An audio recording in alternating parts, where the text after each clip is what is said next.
नमस्कार, साहब संदेश से मैं अनिल कौशिक। न्यूज बुलेटिन 7 बजे में आप सभी दोस्तों का स्वागत है। दोस्तों, कार्यक्रम की शुरुआत हमेशा की तरह मुख्य खबर से करते हैं और आज भी हम बात करेंगे भादरा आसपास की तमाम खबरों की और राजनीति से कारोबार वाली तमाम खबरें जो आपको जानना जरूरी है। वो सारी की सारी खबरें दोस्तों आपको दिखाएंगे। भाजपा से जुड़ी हुई हो या कांग्रेस से जुड़ी हुई हो, माकपा, बसपा, आम आदमी पार्टी, किसी भी पार्टी से जुड़ी हुई खबर हो, प्रशासन से जुड़ी हुई खबर हो, सरकार से जुड़ी हुई खबर हो, आप तक जरूर पहुंचाएंगे। और आज इस बुलेटिन के माध्यम से हम भादरा के राजनीतिक बदलाव होने वाले घटनाक्रमों पर जो तेजी के साथ व्यतीत हो रहे हैं, उन घटनाक्रमों पर हम आपको पूरी अपडेट जो है वो दिखाएंगे।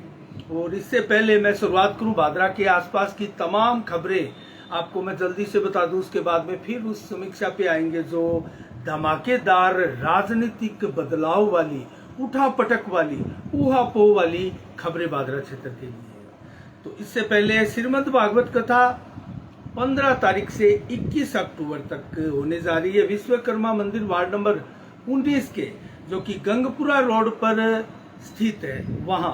और ये लगातार ये कथा चलेगी 7 दिन। और इस कथा का वाचन करने वाले हैं रामतलाई आश्रम धाम के श्री श्यामानंद जी महाराज के शिष्य करुणानंद जी महाराज, जो कि व्यासपीठ पर बैठकर इस कथा का आयोजन करेंगे। और 2 से 5 बजे तक रोजाना 15 तारीख से इस कथा का वाचन किया जाएगा। इसके अलावा अग्रसेन जयंती 14 अक्टूबर को मनाने की धूमधाम से तैयारी भी भादरा आसपास क्षेत्रों में हो रही है। और लगभग पूरे राजस्थान में इस बार अग्रसेन जयंती के अवसर पर महारक्तदान शिविर का आयोजन किया जा रहा है पूरे राजस्थान में। और इसी कड़ी में 14 अक्टूबर को विवेकानंद स्वास्थ्य सेवा समिति में भी एक महारक्तदान शिविर का आयोजन किया जा रहा है, जिसको अग्रवाल सभा समिति के द्वारा संचालित किया जाएगा। इसके अलावा सेन समाज कुंड एवं धर्मशाला सेवा समिति की भी बैठक गोगामेडी में आयोजित की गई। जो गोगामेडी में सेन समाज की धर्मशाला है, उसमें ये बैठक आयोजित की गई। और इस बैठक में निर्णय लिया गया कि जल्द ही अब कार्यकारिणी नई बने और सभी सदस्यों को, सभी लोगों को इसमें प्रतिनिधित्व मिलने का एहसास हो, आभास हो, इस प्रकार की कार्यकारिणी का गठन किया जाएगा। और पिछले तमाम कार्यकाल का आय व्यय का लेखा जोखा भी इस बैठक में लिया जाएगा।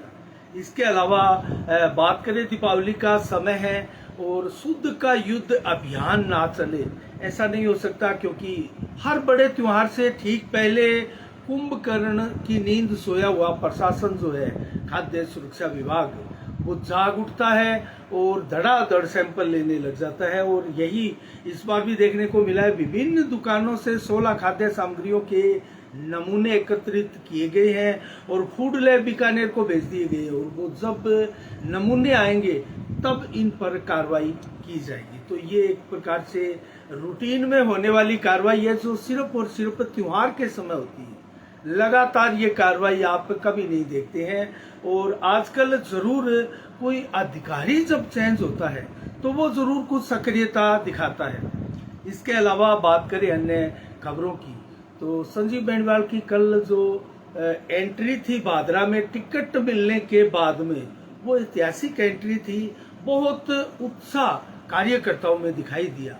और इसके अलावा अगर बात करें, राजपुरा, अजीतपुरा और डुमराना के सरपंच भी इस अवसर पर भारतीय जनता पार्टी की सदस्यता ग्रहण की। और कई यूथ, माकपा की यूथ ब्रिगेड को छोड़कर भी संजीव बेनीवाल के साथ आने की सूचनाएं मिली। इसके अलावा अब आचार संहिता लग चुकी है। अब क्या चेंजिंग आने वाली है, कौन दावेदार मुख्य टक्कर में रहने वाले हैं और स्थायित्व कब आएगा, बीजेपी की टिकट मिल चुकी है, कांग्रेस की टिकट कब मिलेगी, इस सारे विषय पर हमारी नजरें पैनी नजरें साफ संदेश भारत की लगातार बनी हुई है। कौन पार्टी का उम्मीदवार कितना आगे बढ़ने की उम्मीद रहेगी या चांस रहेगा और क्या वो रीजन होंगे, वो सारे के सारे हम आपको लगातार बताएंगे। और इसके अलावा बात करें अन्य खबरों की, तो 3 युवकों को आचार संहिता के बाद में प्रशासन लगातार हरकत में आया है 3 युवकों को 3 रिवाल्वर और 2 जिंदा कारतूस के साथ भादरा क्षेत्र से पकड़ा गया है। अलग अलग डीएसटी टीम सेक्टर नौर की लगातार कार्रवाई जारी है।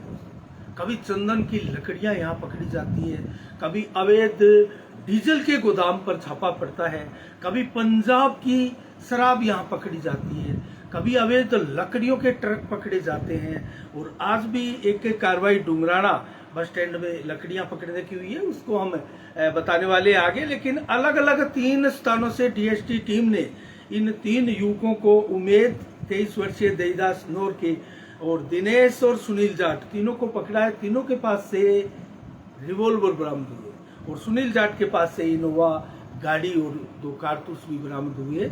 तो इन तीनों को गिरफ्तार किया गया है, पूछताछ इनसे जारी है। और आचार संहिता के बाद में सतर्कता बरतने का जो है दायित्व प्रशासन का रह जाता है और विभिन्न प्रकार की टीमों का गठन करके जैसे नेता होंगे और जितने भी दावेदार होंगे चुनाव में कूदने वाले, उन सभी की मॉनिटरिंग करने के लिए भी अलग अलग टीमें गठित की गई है। सिविल ड्रेस में ये टीमें होगी, आपको पता भी नहीं चलेगा और इन नेताओं को भी पता नहीं चलेगा कब उनके कार्यालय के आगे से बोर्ड का नाप लेकर चले गए, मूवी बनाकर चले गए, और कब आपकी भीड़ में कौन आया और पूरी की पूरी रिपोर्ट लेकर चले गए, और कब आपने अगर किसी को धन दिया है, प्रलोभन दिया है या कोई भड़काऊ बात आपने कही है तो आपको पता ही नहीं चलेगा। कब आपकी रिकॉर्डिंग हो गई, कब आपकी रिपोर्टिंग प्रशासन के पास चली जाएगी और आचार संहिता के तहत आप पर गाज गिर सकती है, आप पर कार्रवाई हो सकती है। सरकारी इमारतों पर से पोस्टर, बैनर आदि मैसेज, संदेश लिखे हुए सारे के सारे हटाने प्रारंभ कर चुका है प्रशासन। और आज प्रशासन कहे या फिर हमारे विधानसभा क्षेत्र की निर्वाचन अधिकारी शकुंतला चौधरी ने एक मतदाताओं को जागरूक करने वाले सॉन्ग की लॉन्चिंग की है और ये पूरी टीम इस वक्त यहाँ मौजूद रही। और ये सॉन्ग वाकई ही मतदाताओं को लुभाने वाला है, मतदाताओं को जागरूक करने वाला है। और इसमें अध्यापक सुरेंद्र बेनीवाल की ये टीम थी, पूरी की पूरी टीम यहाँ मौजूद रही। आप इसका वीडियोस हमारे चैनल के ऊपर देख सकते हैं, फेसबुक चैनल के ऊपर, यूट्यूब चैनल के ऊपर आप तमाम खबरें ये देख सकते हैं। तो इसमें सुरेंद्र बेनीवाल जो कि बहुत प्रतिभाशाली शख्सियत है, और आपको मैं बताऊं तो सरकारी स्लोगन लिखने हो, कोई कविता गजल लिखनी हो या कोई भी सरकारी किसी भी प्रकार का आलेख हो, कविता हो, वो लिखने का कार्य बड़ी कुशलता के साथ सुरेंद्र बेनीवाल सदैव करते आए हैं। और इस बार इस टीम में भी वो शामिल है जो कि जागरूकता अभियान को गति देने के लिए ये सॉन्ग जो बनाया गया है उसको लेकर।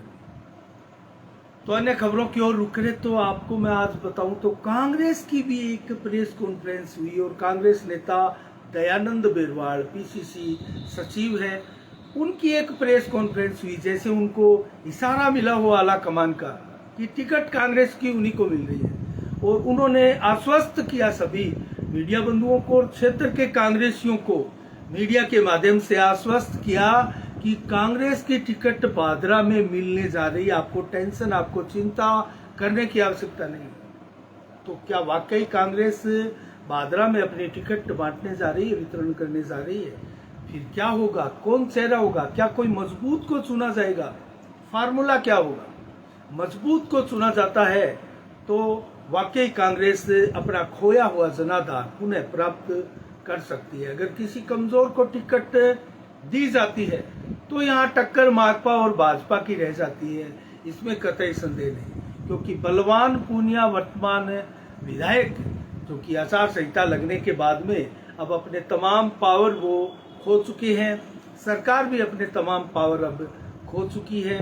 किसी भी प्रकार के शिलान्यास, लोकार्पण कार्यक्रम अब आप नहीं देख पा रहे हैं क्योंकि आचार संहिता लग चुकी है। और इससे जस्ट पहले करीब 10-15 दिन पहले ताबड़तोड़ धुआंधार शिलालेखों का, जो शिलापटों का जो प्रस्तुतिकरण किया गया विधानसभा में, वो आपने देखा होगा।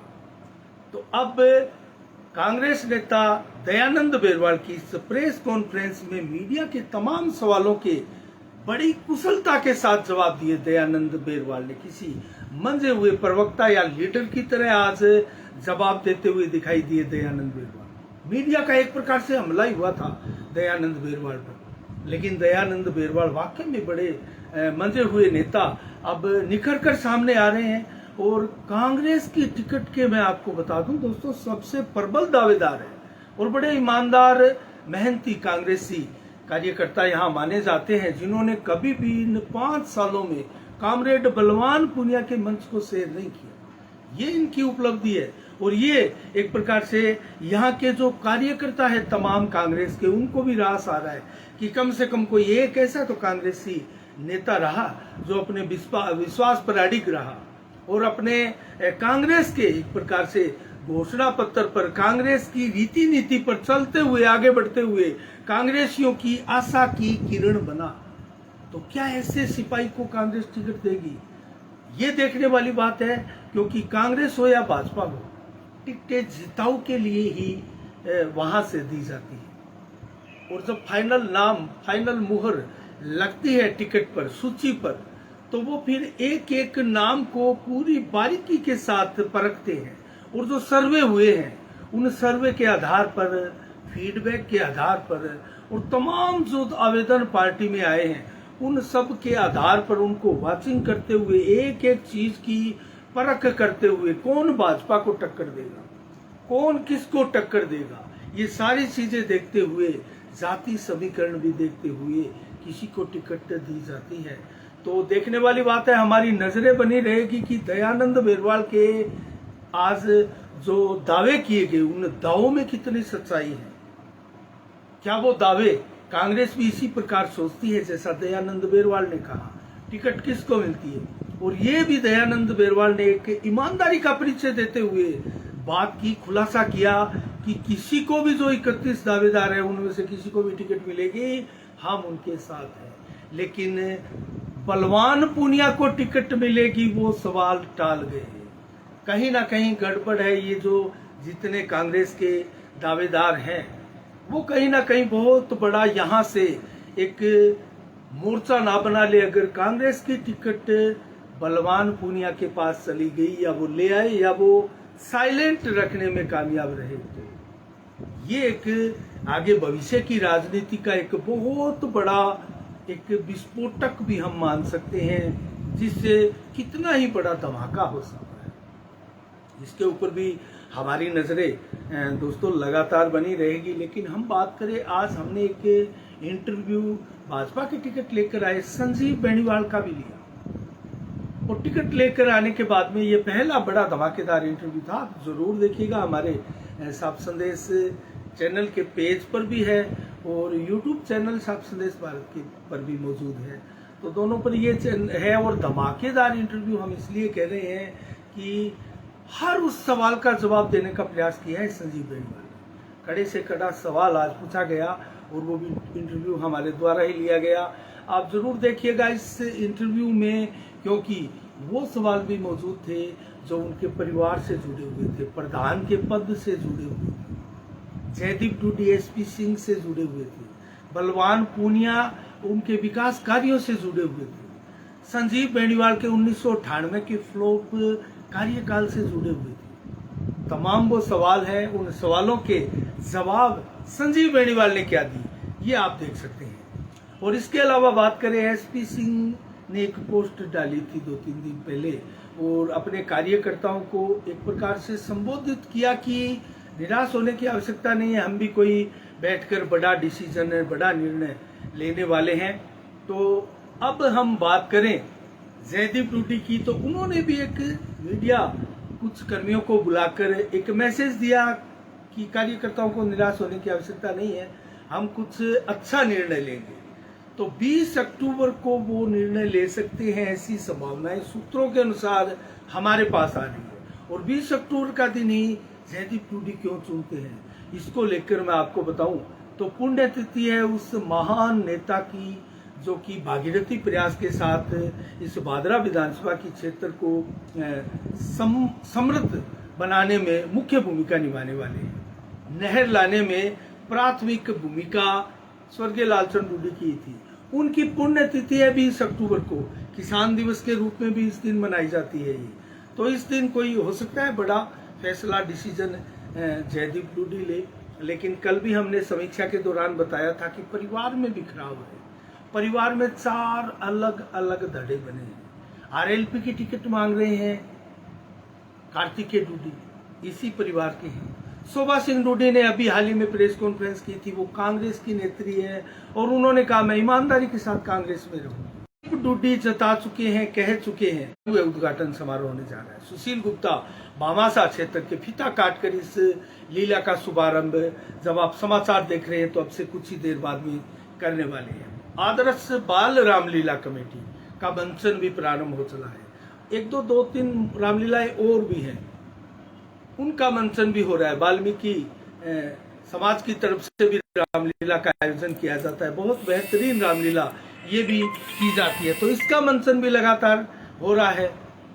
इसके अलावा बात करें अन्य खबरों की तो मामा भांजा कार बाजार का शुभारंभ 15 अक्टूबर को सुबह 10:15 बजे किया जाएगा वाल्मीकि चौक के पास सबलानिया परिवार के द्वारा। इसके अलावा आज क्या विशेष दिवस है इसको लेकर मैं आपको बताऊं तो 12 अक्टूबर को विश्व प्राकृतिक आपदा रोकथाम दिवस आज के दिन मनाया जाता है। और 1967 को राम मनोहर लोहिया बेहतरीन समाज सेवी रहे हैं, भारत के प्रमुख प्रखर चिंतक के रूप में भी इनको जाना जाता है। उनकी पुण्यतिथि आज के दिन थी और एक प्रकार से गैर कांग्रेसवाद के शिल्पी भी ये रहे हैं। समाजवादी पार्टी के बड़े नेता इनको माना जाता है। यूनिवर्सल सिविल कोड के ये पक्षधर थे, पहले पक्षधर हम इनको मान सकते हैं। और 1911 को विजय मर्चेंट जो महान क्रिकेटर हैं, डॉन ब्रैडमैन के समकक्ष ये माने जाते हैं, उनका आज के दिन जन्म था। और 1919 को विजय राजे सिंधिया जो कि बीजेपी की बेहतरीन बड़ी लीडर रही है, प्रसिद्ध भाजपा नेता रही है, वसुंधरा राजे सिंधिया की माताजी रही है, उनका भी आज के दिन जन्म हुआ था। धूमधाम से पार्टी के लोग, उनके समर्थक ये मना रहे हैं। और आज आदमपुर मंडी से शुरुआत करते हैं मंडियों के भाव की। तो नरमा 7,019 रुपये प्रति कुंटल आदमपुर मंडी में बिका है। कपास बिका है 8,000 रुपये, सरसों बिकी है 5,259 रुपये प्रति कुंटल, जबकि ग्वार बिका है 5500 रुपये प्रति कुंटल। जबकि सरसा मंडी में गेहूं बिका है 2380 रुपये प्रति कुंटल और नरमा बिका है 7275 रुपये, कपास बिका है 7800 रुपये प्रति कुंटल और सरसों बिकी है 5285 रुपये प्रति कुंटल। ग्वार बिका है 5270 रुपये प्रति कुंटल और आज की अंतिम मंडी नौर में आज ग्वार के भाव रहे 5341 रुपये प्रति कुंटल और मूंग के भाव रहे 6861 रुपये प्रति कुंटल, जबकि सरसों के भाव 5350, मोट के भाव 6861 रुपये प्रति कुंटल। चना बिका है 5580 रुपये, गेहूं बिका है 2488 रुपये प्रति कुंटल, जबकि जो बिका है 1754 रुपये। आज की मंडियों के भाव इतने ही। मौसम का मिजाज बताए तो 30 से 34 डिग्री टेम्परेचर आज दिन भर बना रहा और 4 से 7 किलोमीटर की रफ्तार से लगभग हवा चलती रही। 10 से 15% बादल आसमान में छाए रहे। 13 अक्टूबर को कल भी 25 से 34 डिग्री टेम्परेचर दिन में और 35 से 37 डिग्री टेम्परेचर दोपहर को मैक्सिमम के रूप में बना रहेगा और 31 से 35 डिग्री टेम्परेचर देर शाम को और 7 से 22 किलोमीटर की रफ्तार से हवाएं चलेगी, जो दिन भर और रात्रि तक लगातार कमोबश जारी रहेगी। और 20 से मात्र 30% ही आसमान में बादल दिन भर अलग अलग हिस्सों में रात तक छाए रहेंगे। आज के लिए इतना ही। कल ठीक शाम 7 बजे फिर आपसे रूबरू होंगे नई खबरों के साथ, नई समीक्षा के साथ। तब तक के लिए आप अपना बहुत बहुत ख्याल रखिएगा। मुझे दीजिएगा इजाजत। साफ संदेश से मैं अनिल कौशिक। नमस्कार। जय भारत, जय जय राष्ट्र।